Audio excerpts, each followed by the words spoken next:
So ನಮಸ್ಕಾರ TRW tribe ಮತ್ತೊಂದು ವಿಡಿಯೋಗೆ ಸ್ವಾಗತ. ಈ ವಿಡಿಯೋದಲ್ಲೇ ಆಕ್ಚುಲಿ ನೀವು ಇನ್ನೊಬ್ರು ಕನ್ನಡಿಗ ಬೈಕರ್ನ ನೋಡ್ತೀರಾ, ಯಮಹಾ ಟೆನರೇ ಓಡಿಸ್ತಾರೆ ಅವರು. ಅವ್ರನ್ನ ಮೀಟ್ ಮಾಡಕ್ಕೆ ಅಂತ 1 hour ರೈಡ್ ಮಾಡ್ಕೊಂಡು ಹೋಗ್ತಾ ಇದ್ದೀನಿ. ಬನ್ನಿ ಅವ್ರನ್ನ ಮೀಟ್ ಮಾಡೋಣ. ಆಮೇಲೆ ನಾವು ಆಕ್ಚುಲಿ ಆಸ್ಟ್ರಿಯಾಲಿರೋ ಅಂತ ಒಂದು ಲೇಕ್ ಹೋಗ್ತಾ ಇದೀವಿ. ಆಮೇಲೆ ಒಂದು ಸಣ್ಣ ಮೌಂಟೇನ್ ಪಾಸ್ ತರ ಇದೆ, ಎರಡೂನು ತೋರಿಸ್ತೀನಿ. ಬನ್ನಿ ಅವ್ರನ್ನ ಇವಾಗ 1 hour ರೈಡ್ ಮಾಡ್ಕೊಂಡು ಹೋಗಿ ಅವ್ರನ್ನ ಮೀಟ್ ಮಾಡಿ ಆಮೇಲೆ ಲೇಕ್ ಕಡೆ ಹೋಗೋಣ.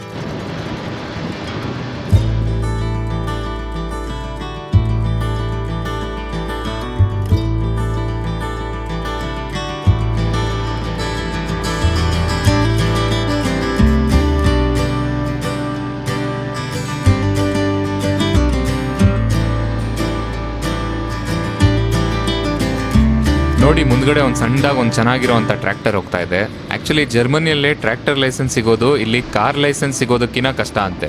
ಬಟ್ ಮಜಾ ಏನಂದರೆ ಯಾರು ಬೇಕಾದರೂ ಈ ಲೈಸೆನ್ಸ್ಗೆ ಅಪ್ಲೈ ಮಾಡ್ಬೋದು, ಫಾರ್ಮರೇ ಆಗಿರಬೇಕು ಅಂತ ಏನೂ ಇಲ್ಲ.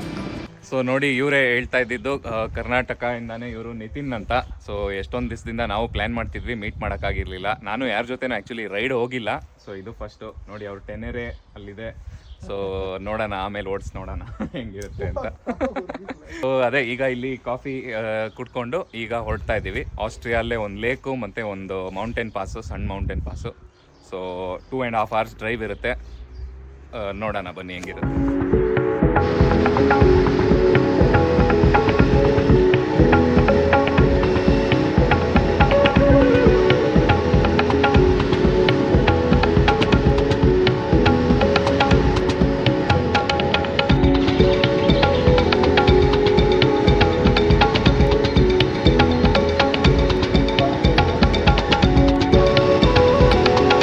ಜರ್ಮನಿ ಆಸ್ಟ್ರಿಯಾ ಬಾರ್ಡರ್ನ ಹಿಂದೆ ದಾಟಿದ್ವಿ.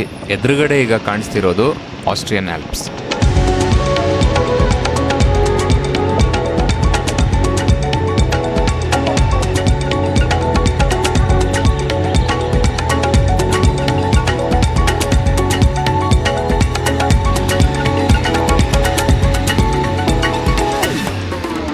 ಸೊ ಫಸ್ಟು ಒಂದು ಸ್ಮಾಲ್ ಮೌಂಟೇನ್ ಪಾಸ್ ಅಂತ ಹೇಳ್ತಿದ್ನಲ್ಲ, ಆ ಮೌಂಟೇನ್ ಪಾಸ್ ಕಡೆಗೆ ಈಗ ಹೋಗ್ತಾ ಇದ್ದೀವಿ. ಅದನ್ನು ಮುಗಿಸ್ಕೊಂಡು ಆಮೇಲೆ ಲೇಕ್ ಕಡೆ ಹೋಗ್ತೀವಿ. ಒಳ್ಳೆ ಲೇಕ್ ವ್ಯೂಸ್ ಇರುತ್ತೆ. ಕೊನೆವರೆಗೂ ವಿಡಿಯೋ ನೋಡೋದು ಮಾತ್ರ ಮರಿಬೇಡಿ.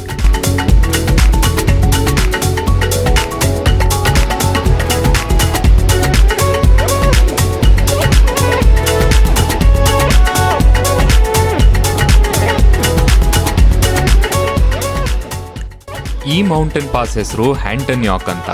Probably one of the few mountain passes in Austria without any tolls ಅಂತ ಅನ್ಸುತ್ತೆ. ಒರಿಜಿನಲಿ ಈ ರೋಡ್ನ ಬರೀ 10 ಜನ ವರ್ಕರ್ಸ್ ಬಿಲ್ಡ್ ಮಾಡಿದ್ರಂತೆ. ಆವಾಗ ಒಂದು ಗ್ರಾವೆಲ್ ರೋಡ್ ಆಗಿತ್ತು. ಆದರೆ ಓವರ್ ದ ಇಯರ್ಸ್ ಇದನ್ನು ಡೆವಲಪ್ ಮಾಡಿ ಈ ಥರ ದೊಡ್ಡದಾಗೆ ಚೆನ್ನಾಗೆ ಸೀನಿಕ್ ಆಗಿ ಬಿಲ್ಡ್ ಮಾಡಿದ್ದಾರೆ. ನಿಮಗೆ ಕಾಣಿಸ್ತಿರೋ ಈ ಟನಲ್ಸ್ ಬರೀ ಡ್ರೈವಿಂಗ್ ಕನ್ವೀನಿಯನ್ಸ್ಗೆ ಮಾತ್ರ ಮಾಡಿಲ್ಲ. ಇದ್ರ ಹಿಂದೆ ಆ್ಯಕ್ಚುಲಿ ಇನ್ನೊಂದು ರೀಸನ್ ಕೂಡ ಇದೆ. ಇಂಥ ರಿಮೋಟ್ ಮೌಂಟೇನ್ ರೀಜನ್ಸಲ್ಲಿ ರಾಕ್ ಫಾಲ್ಸ್ ಆಗುತ್ತೆ, ಹಾಗೆ ಚಳಿಗಾಲದಲ್ಲೇ ಅವಲಾಂಚಸ್ ಕೂಡ ಆಗುತ್ತೆ. ಸೊ ಜನರ ಸೇಫ್ಟಿಗೋಸ್ಕರ ಅನ್ನೋದು ಇನ್ನೊಂದು ಮೇಜರ್ ರೀಸನ್ ಈ ಟನಲ್ಸ್ನ ಮಾಡಿರೋದಕ್ಕೆ. ಯುರೋಪಲ್ಲಿರೋ ಬೈಕಿಂಗ್ ಕಲ್ಚರ್ದು ಇದೇ ಇಷ್ಟ ಆಗೋದು ನೋಡಿ. ಮೋಟರ್ ಸೈಕಲ್ ರೈಡ್ ಮಾಡೋರು ಈ ಥರ ಕೈ ಸನ್ನೆ ಮಾಡಿ ಒಬ್ರನ್ನೊಬ್ರು ಗ್ರೀಟ್ ಮಾಡ್ತಾರೆ. ಸ್ಯಾಡ್ಲಿ ಇದನ್ನು ಸ್ಕೂಟರ್ ಅವರು ಬಂದರೆ ಮಾತ್ರ ಮಾಡಲ್ಲ, ಬರೀ ಬೈಕ್ಸಿಗೆ ಮಾತ್ರ.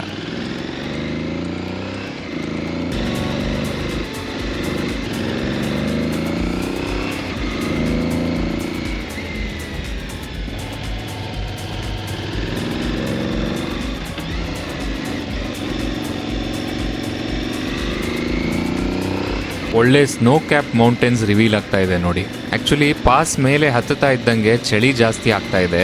ಸಮ್ಮರ್ ಗ್ಲೌಸ್ ಹಾಕಿರೋದ್ರಿಂದ ಸ್ವಲ್ಪ ಜಾಸ್ತಿನೇ ಚಳಿ ಆಗ್ತಾ ಇದೆ.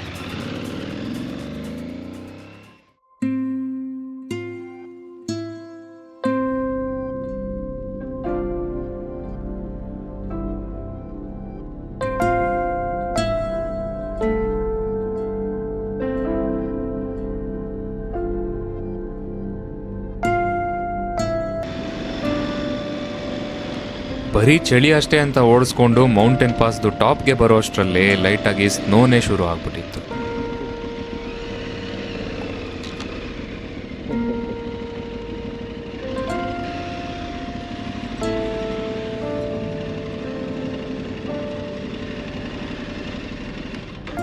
ಅಷ್ಟೇ, ಅಲ್ಲೇ ಅದೇ ಅನ್ಸುತ್ತೆ.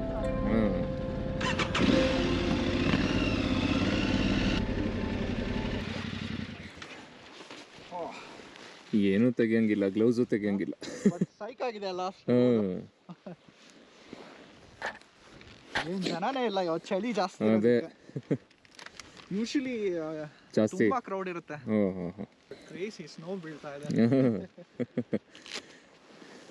ವಿಂಟರಲ್ಲೇ ಸರಿಗೆ ಸ್ನೋಫಾಲ್ ನೋಡಿರ್ಲಿಲ್ಲ. ಸಣ್ಣ ಮೌಂಟೇನ್ ಪಾಸ್ ಅಂತಿದ್ನಲ್ಲ, ಹ್ಯಾಂಟನ್ ಯಾಕ್ ಅಂತ, ಅದರಲ್ಲೇ ಇದ್ದೀವಿ. ಔಕ್ಸ್ಬರ್ಗಲ್ಲೇ, ಮ್ಯೂನಿಕ್ಕಲ್ಲೇ ವಿಂಟರಲ್ಲೇ ಇಷ್ಟೊಂದು ಸ್ನೋ ಎಲ್ಲ ನೋಡಿರಲಿಲ್ಲ.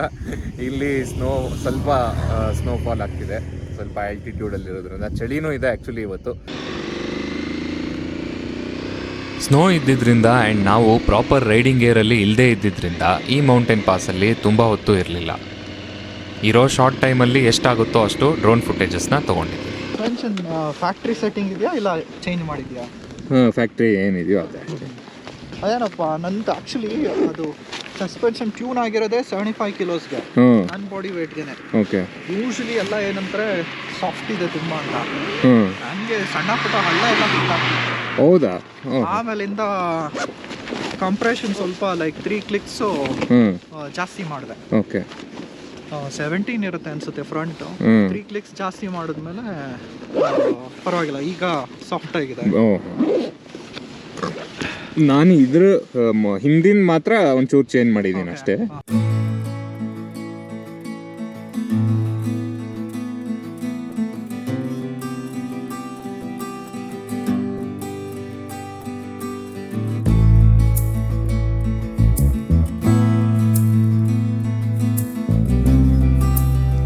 ಈ ಮೌಂಟೇನ್ ಪಾಸ್ದು ಹೇರ್ ಪಿನ್ ಬೆಂಡ್ಸ್ ಇರೋ ಕಡೆ ನಿಲ್ಸಕ್ಕೆ ಆಗಲಿಲ್ಲ, ಅದಕ್ಕೆ ಡ್ರೋನ್ ಶಾಟ್ಸ್ನ ಇಲ್ಲಿಂದ ತೋರಿಸ್ದೆ. ಈಗ ಈ ಮೌಂಟೇನ್ ವ್ಯೂಸ್ ಜೊತೆಗೆ ಈ ಫಾಸ್ಟ್ ಕರ್ವ್ಸ್ ಇದೆ, ಒಬ್ಬ ಬೈಕರ್ಗೆ ಸ್ವರ್ಗ ಅಂದರೆ ಇದೆ ಅಲ್ವಾ ಸ್ನೇಹಿತರೆ. ಈ ರೂಟಲ್ಲೇ ಓಡಿಸ್ಬೇಕಾದ್ರೆ ನನಗೆ ಕೊಟ್ಟಿಗೆಹಾರದಿಂದ ಕಳ್ಸಾ ರೂಟಲ್ಲಿ ಬರುತ್ತೆ ನೋಡಿ, ಆ ಕರ್ವ್ಸ್ ನೆನಪಾಗೋಯ್ತು. ವೆಸ್ಟರ್ನ್ ಘಾಟ್ಸ್ ಆ ರೂಟ್ಸಲ್ಲಿ ನಾನು ಓಡಿಸಿ ಆಲ್ಮೋಸ್ಟ್ ಒಂದು 5 ಇಯರ್ಸೇ ಆಗೋಗಿದೆ ಸ್ನೇಹಿತರೆ. ಜರ್ಮನಿಗೆ ಬಂದ್ಮೇಲಿಂದ ನನ್ನ ಹಿಮಾಲಯನ್ನಲ್ಲಿ ವೆಸ್ಟರ್ನ್ ಘಾಟ್ಸ್ ರೈಡ್ ಅಷ್ಟೊಂದು ಮಾಡೋಕ್ಕೆ ಆಗಲಿಲ್ಲ. ಇಂಡಿಯಾಗೆ 1 ತಿಂಗಳು ಬರ್ತೀನಿ, ಅಷ್ಟು ಸ್ಮಾಲ್ ಗ್ಯಾಪ್ನಲ್ಲಿ ಟೆಂಪಲ್ಸು, ರಿಲೇಟಿವ್ಸು, ಫ್ರೆಂಡ್ಸ್ ಅಂತ ಹೆಂಗೋ ಟೈಮ್ ಆಗೋಗ್ಬಿಡುತ್ತೆ. ರೈಡ್ಸ್ ಮಾಡೋಕ್ಕೆ ಅಷ್ಟು ಟೈಮೇ ಸಾಲಲ್ಲ.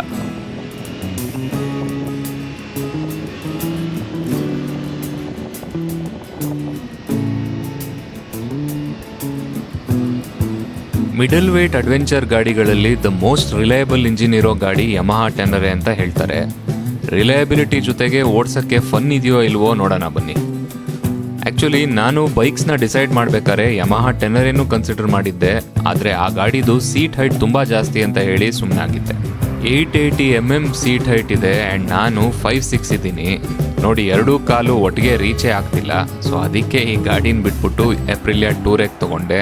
ಆ್ಯಕ್ಚುಲಿ ಎಪ್ರಿಲಿಯಾ ಟೂರೆಗೂ 860 mm ಇದೆ, ಅದೇ ಒಂದೊಂದ್ಸಲಿ ನನಗೆ ಆಫ್ ರೋಡ್ ಸಿಚುವೇಶನ್ಸಲ್ಲಿ ಜಾಸ್ತಿ ಹೈಟು ಅಂತ ಅನ್ಸುತ್ತೆ. ಯಮಹಾ ಟೆನರೇ ತೊಗೊಂಡಿದ್ದಿದ್ರೆ ಎಲ್ಲ ಕಡೆ ಜಾಸ್ತಿ ಬೀಳ್ತಾ ಇದ್ದೆ ಆಫ್ ರೋಡಿಂಗಲ್ಲಿ. ಸೊ ಗಾಡಿ ಎಕ್ಸ್ಚೇಂಜ್ ಇವಾಗ. ಇದು ಏನೋ ಫುಲ್ ಫ್ಲ್ಯಾಟ್ ಫುಟ್ ಆಲ್ಮೋಸ್ಟ್, ಅದೇ ಹೆವಿ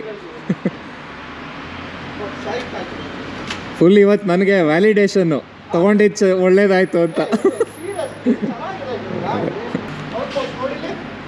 ಅದೇ ಫುಲ್ ಕಂಫರ್ಟಬಲ್ ಆಗಿದೆ ಅಲ್ಲ. ಅದೇ ಇದೊಂಚೂರು ಪೊಸಿಷನ್ನು ಒಂಚೂರು ಇದಿದೆ, ಅಗ್ರೆಸಿವ್ ಇದೆ ಒಂಚೂರು.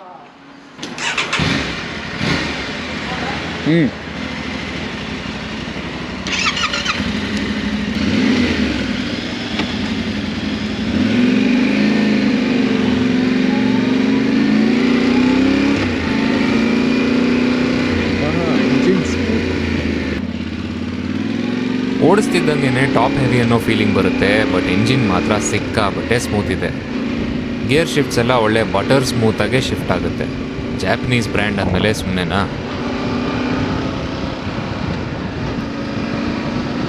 ಕಂಪೇರ್ ಟು ಎಪ್ರಿಲಿಯಾ ಇದರಲ್ಲಿ ಅಷ್ಟೊಂದು ಎಲೆಕ್ಟ್ರಾನಿಕ್ಸ್ ಇಲ್ಲ, ABS ಆನ್ ಆಫ್ ಅಷ್ಟೇ ಇರೋದು ಆ್ಯಂಡ್ ಕ್ರೂಸ್ ಕಂಟ್ರೋಲ್ ಕೂಡ ಇಲ್ಲ. ಸೀಟ್ ಹೈಟ್ ತುಂಬ ಹೈ ಇದೆ ಅಂತ ರೋಡ್ಸ್ ಮೇಲೆ ಓಡಿಸ್ಬೇಕಾದ್ರೆ ಅಷ್ಟೊಂದೇನು ಅನಿಸಲ್ಲ. ಆ್ಯಕ್ಚುಲಿ 1 ಕಾಲು ಕೆಳಗಿಟ್ಟು ಹೆಂಗೋ ಮ್ಯಾನೇಜ್ ಮಾಡ್ಬೋದು, ಆದರೆ ಆಫ್ ರೋಡ್ ಕಂಡೀಷನ್ಸಲ್ಲಿ ತುಂಬ ಕಷ್ಟ ಆಗುತ್ತೆ ಅಂತ ಅನಿಸುತ್ತೆ ನನ್ನ ಹೈಟ್ಗೆ.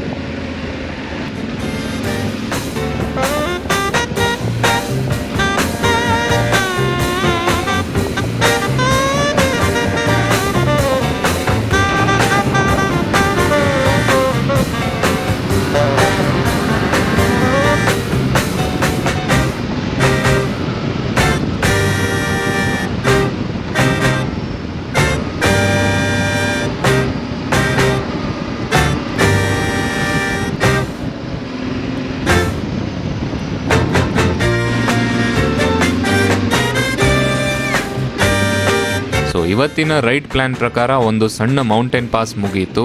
ಈಗ ಲೇಕ್ ಕಡೆ ಹೊರಟಿದ್ದೀವಿ. ಆಸ್ಟ್ರಿಯಾಲಿರೋ ಅಂಥ ಒಂದು ದೊಡ್ಡ ಲೇಕ್ ಇದು. ಬನ್ನಿ ನೋಡೋಣ ಹೆಂಗಿರುತ್ತೆ ಅಂತ.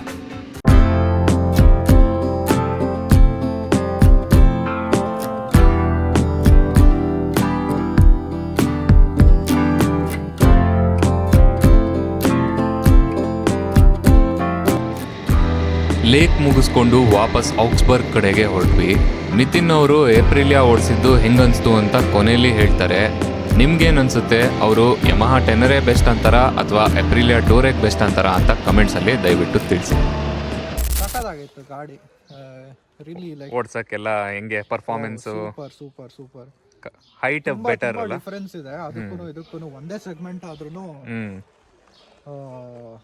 ರೈಡ್ ಮಾಡಬೇಕಾದ್ರೆ ತುಂಬ ಡಿಫ್ರೆನ್ಸ್ ಫೀಲ್ ಆಗುತ್ತೆ. ಅದು ಆ್ಯಕ್ಚುಲಿ ಆನ್ ದ ರೋಡ್ ತುಂಬ ಬೆಟರ್ ಫೀಲ್ ಆಗುತ್ತೆ, ಯಾಕಂತಂದರೆ ಇದಕ್ಕಿಂತ ಜಾಸ್ತಿ ನಿಂಬಲ್ ಇದೆ. ಓಕೆ, ಬಟ್ ಇದು ಸ್ವಲ್ಪ ಟಾಪ್ ಹೆವಿ ಅನ್ಸುತ್ತೆ. ಆ್ಯಕ್ಚುಲಿ ಟ್ಯಾಂಕ್ ಇಲ್ಲಿರೋದ್ರಿಂದ ಸ್ವಲ್ಪ ಟಾಪ್ ಹೆವಿ. ಅದು ಕೆಳಗಿದೆ, ಮೇಲ್ಗಡೆ ಏರ್ ಬಾಕ್ಸ್ ಇದೆ, ಹಾಗಾಗಿ ಅಷ್ಟೊಂದು ವೆಯ್ಟ್ ಫೀಲ್ ಆಗಲ್ಲ. ಆ್ಯಂಡ್ ದೆನ್ ರೀಚ್ ಕೂಡ ಆರಾಮಾಗಿ ಕಾಲಿಡ್ಕತ್ತೆ. ಇದು ಸ್ವಲ್ಪ ಟಾಲ್. ಇದು ರಿಲಯಬಿಲಿಟಿ ಅದು ಸ್ವಲ್ಪ little bit more fun. Opposite end of motor cycling. ಅದು ಕಂಪ್ಲೀಟ್ ಟೆಕ್ ಇದೆ, ಇದ್ರಲ್ಲಿ ಏನು ಇಲ್ಲ, ABS ಬಿಟ್ಟರೆ ಏನು ಇಲ್ಲ, ಎಲ್ಲ ಕಂಪ್ಲೀಟ್ ನಿಮ್ಮ ಹ್ಯಾಂಡಲ್ ಅಲ್ಲಿ ಇರುತ್ತೆ. ಬಟ್ ದೆನ್ ಇಂಜಿನ್ ಒಂದು ಬಿಟ್ರೆ ಅದರಲ್ಲಿ ಎರ್ಗೊನಾಮಿಕ್ಸ್ ಇಂದ ಹಿಡಿದು ರೈಡ್ ಕ್ವಾಲಿಟಿ ಪ್ರತಿ ಒಂದೂ ಸಖತ್ತಾಗಿದೆ. ಅದರಲ್ಲಿ just CP2 270 degree crank engine reliability based ಅಲ್ಲಿ ಇದನ್ನ ತಗೊಬಹುದು. ಈ ಇಂಜಿನ್ ತೆಗೆದಲ್ಲಿ ಹಾಕಿದ್ರೆ ಮುಗೀತು. ಇದ್ರ ಇಂಜಿನ್ ತೆಗೆದು ಹಾಕಿದ್ರೆ ಅದರಷ್ಟು ಬೆಸ್ಟ್ ಗಾಡಿ ಇನ್ನೊಂದಿಲ್ಲ. ಇಟಾಲಿಯನ್ಸ್ ಅದಕ್ಕೇನೆ ಫೇಮಸ್. ಡಿಸೈನ್ ಮತ್ತೆ ಎರ್ಗೊನಾಮಿಕ್ಸ್ ಕೂಡ same, almost same ground clearance, same suspension. But then handle bar ಎಲ್ಲ ಲೈಕ್ ಅಷ್ಟೊಂದೇನು ರೀಚ್ ಆಗಬೇಕು ಅಂತೇನಿಲ್ಲ. ಇದು ಸ್ವಲ್ಪ ಅಗ್ರೆಸಿವ್ ಫೀಲ್ ಆಗುತ್ತೆ, ಅದರಲ್ಲಿ ವೆರಿ ರಿಲ್ಯಾಕ್ಸ್ಡ್ ಫೀಲ್. ಸರಿ, ಮತ್ತೆ ಸರಿ, ಟೈಮ್ ಆಗುತ್ತೆ. Okay, see you. ಹಿಂಗೆ See you. Bye bye. Bye.